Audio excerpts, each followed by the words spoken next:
பவானி சாகர் அணைக்கு நீர்வரத்து அதிகரிக்கப்பட்டிருக்கிறது. விவரங்களோடு இணைகிறார் செய்தியாளர் குணசேகரன். குணசேகரன், விவரங்கள்.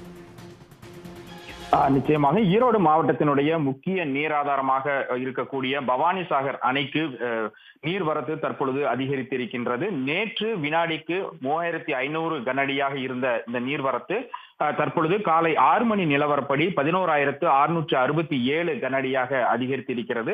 கடந்த 2 நாட்களாக நீலகிரி மாவட்டத்தினுடைய அந்த வனப்பகுதி மற்றும் பவானி சாகர் நீர்பிடிப்பு பகுதிகளில் கனமழை பெய்து வருகிறது. இதன் காரணமாக அணைக்கான நீர்வரத்து என்பது தற்பொழுது அதிகரித்திருக்கின்றது.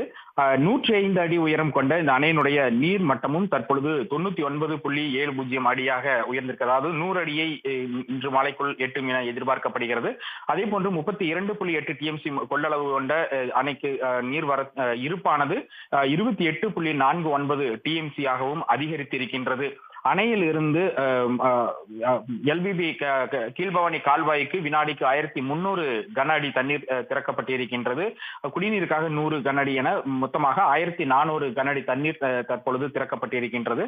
தொடர்ச்சியாக வடகிழக்கு பருவமழை தொடங்கியதற்கு பிறகு இந்த நீர்பிடிப்பு பகுதிகளில் பெய்து வரக்கூடிய இந்த கனமழையின் காரணமாக இந்த நீர்வரத்து தற்பொழுது அதிகரித்திருப்பது விவசாயிகளிடையே ஒரு மகிழ்ச்சியை ஏற்படுத்தி இருக்கிறது.